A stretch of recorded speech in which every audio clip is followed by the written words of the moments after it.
So yeah, tonight we're gonna do. See, I've got some PlayStation Underground jam packs. PlayStation 2, for those who don't know, used to have physical media, which is where demos came from, and it would have demos, some developer interviews, and a lot of fun stuff like that. So yeah, I've got one from summer 2001. What's this one? This one's just listed nebulously as Volume 13. That's ominous, both in number and the fact that it will not admit its time of origin. And I also got this one, PlayStation Underground Jam Pack for the PS1, which unfortunately, as you see, lacks the original disc casing. You know, one of these that I think would be lovely to get my hands on would be, I know that MST3K during the Mike years did a joint program with PlayStation Magazine, and they just did like an MST3K format theater riff of some games. And I think you can probably find that on YouTube somewhere, probably in the same, or like a 240p resolution that was originally on the disc. Evening, Iceman Dan, it's good to see you. Probably the original like 240p resolution. There's like ripped straight off the disc, and I gotta say, if morning for you, oh well, yeah, I guess if I'm remembering the time zone difference right, it is just across that line for you. So evening, Gerbil, it's good to see you. But yeah, no, if I'm gonna watch it at 240p, I might as well watch it off the original disc. And last time I remember, actually, as a matter of fact, we're going to do two things with Shadow of the Colossus, probably.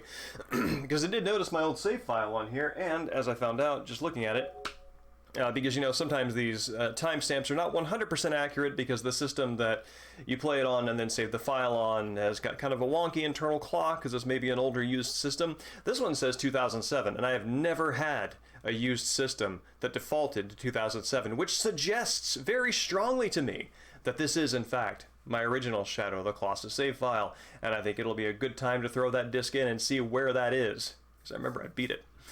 Yes, yeah, no, it is a fantastic game. Team Eco's work is great. But yeah, no, I just as a final note on the PlayStation Jam Pack thing, I'm pretty sure that those actually go for pretty cheap on eBay. Surprisingly, I would have thought they'd be more collector's items by now, but they're not. But so yeah, so there's really not much of a pre-game show. Again, been super busy and haven't had a lot to prepare, but I can tell you. So I've mentioned earlier, I'm working on a walking sim. It's kind of a nice vehicle to learn Unity, and on a more fundamental level, and also to kind of have a creative writing project going in the process. And I've been working on that. This is a good time. So that's clearly less design, more writing. It'll be nice to kind of have a budget VO process to dedicate toward that. And Evening Smiley, it's good to see you. Yeah, look at that horse go with a nice, I don't even know what you call it, lime green background, that kind of Sprite logo tincture. Yeah, well, and honestly, I replayed the HD version, and even once you know the way to do it, it's still quite challenging, especially on the flying one and the water one. Those just give me really strong, unpleasant gut feelings when you're doing it, especially the water one. I do not like the sea. The sea fascinates and terrifies me. It is awful in both senses of the word, and is one of the reasons why Moby Dick may be one of my favorite 19th century novels, because it is set upon a stage that terrifies me, and I love the I love the oceanic feelings that it brings out. Right? Yes, the green screen. That's right.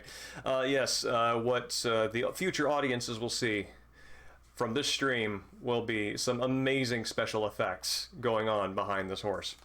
Other things, I've been reading Cookie Hiponia's We Belong. Cookie was a guest on the latest Deltahead podcast, and I am now about halfway through her book, and it is a story in verse, and it's beautiful. This is beautiful work. It is describes it pairs two stories, one mythological, the other one historical. The historical one, not historical as distinct from mythological, not historical in the sense of set very far back in the past, of one family's emigration from the Philippines to the United States, and what that experience is of leaving the Philippines. This would have been taking place, I think, in the 80s, and their life as like first generation Filipinos in the United States, and it mixes that in with mythology, that like, sort of like Filipino mythology, and it's beautiful, it's evocative, and it's well written. And if you have kids, it's definitely going to get you right here. Yeah, no, the vulnerability is absolutely there, and one of the most I think I felt the purest terror swimming in a body of water that I don't know the bottom of. That's a horrible feeling. And today, this is fantastic. I'm very happy about this. Today, I received as a gift, boom, an Intellivision. And sold, my favorite, as is on clearance. And that means you look on the back, defective. So let's see, what is it? Let's see, this is inventory out, date 7/4.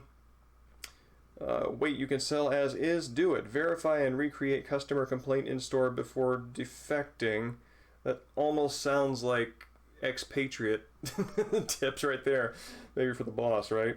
Let's see, item doesn't work because check no power, check unresponsive. That seems like something that can be fixed. So that's going to be a good time. But yeah, it's got... oh, yeah, this is also really cool. Right here, I don't know if you can see it. I'm going to put it up real close. You can see that little... There we go. See that little white strip right there? That next to the price tag? That is some kid's writing on there. And, I mean, I assume it's a kid with good penmanship, or an adult man, one or the other, right? And this is, let's see... It has a code here for burger time, spelled BERGER, and yeah, that's a relic right there, huh? Yeah, the Island and Misfit gaming consoles, especially with this right here. This is sufficiently confused every person in my life who has seen it thus far, which is the Intellivision controller. It has these. Let's see, I believe there is a slot that a card goes into. Am I thinking the right controller? Maybe I'm not. But yeah, you got your little dial pad here for your educational games and your selections. This, got your little paddle here for Pong, and you've got buttons here on the side. So it is, this was so it's a console from a very fascinating time, back when they are really experimenting with different hardware designs, and haven't really settled on the sort of conventional joystick input. And it's fascinating to see how many of the sort of hardware conventions for games that we take for granted were not, in fact, universally answered questions. So yeah, this is going to be a good time to put together, well, take apart, clean, and put back together. The Evening Phoenicia, it's good to see you. And Space Hamlet, fantastic, it's great to see you out. It's been forever, both seemingly since I've streamed, and also since I've had the pleasure of your company during it. Yeah, stuff and used books, that's great. One of my favorite, some of my favorite things are reading other people's annotations. And I think probably my favorite experience of reading somebody else's annotations was, so this was a novel by Kenzaburo Oe, and he is a Japanese novelist. This was an English translation of one of his works, and the book had been formerly owned by a Japanese speaker who was learning English, and so her notes in the margin were some of them in English, some of them in Japanese, and so it was the weirdest thing where I had these bilingual annotations in Japanese and English in a book by a Japanese author translated in English, and I'm thinking, like, this there's got to be something. So there's got to be some sort of post-structural lit theorist who is just dying right now with joy that this even exists. And you know, good on you, Derrida. Evening Time Zombie, it's great to see you. Thank you for coming out. I know it's a little bit of a later start. And yeah, so yeah, before we get started, I'm going to show you the ultimate thing that's going on right now. Which is, oh buddy, oh my God, oh sweet Jesus. Oh. Yeah, this guy right here has been chilling out secretly behind me this entire time. And I waited until this moment to bust this out and show you. Look at this guy. Super drooly, super cheery. So, we're going to leave him here. Oh. Really? I thought that, Evening Young Snow, yes, he is a good cat. And a good car, honestly. I could probably slap a saddle on him and let my kid ride him around. He's huge. I mean, the cat, not my kid. That would defeat the purpose, right? Yes, that is the capitalist of cats. In Time Zombie, for some reason I thought that you learned shogi to play one of the Yakuza games, or maybe that is one and the same thing. But, yeah, actually, okay. Give me 2 seconds. I'm going to grab something. I'll be right back.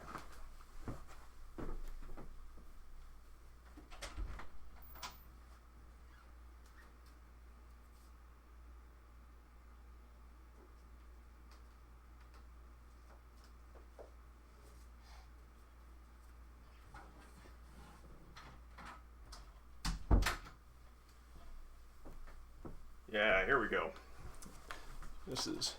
There's our buddy right there. So, despite the fact that I've deceptively left this up running, this is not the main thing I intended to stream. We're gonna look at some demo discs, but I am deathly curious to see where this save file left off. I remember beating all the Colossi, so this better be my end of the game save file. But yeah, the last time I played this was 1/25/2007, 10:47 p.m. That would have been Eastern Standard Time.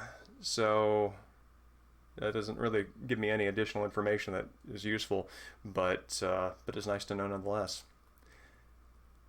Oh yeah, Brave Fencer Musashi. I remember that. That was a gem.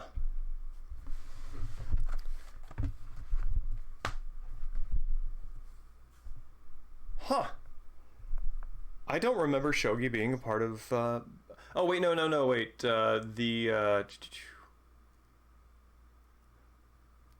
Brave Fencer Musashi taught you about shogi. I do not remember shogi being in that game. No, that was when I was in South Carolina in 2007. Same time zone. Well, for the part of Tennessee that I lived in anyway. Tennessee straddles 2 time zones, so you've got one half in Central, the other half in. Actually, I think maybe less than half in Eastern. Anyway, let me get chat up on the iPad here. We're going to close this disk tray and see what is on here, because I don't think I actually know what is on this demo disc.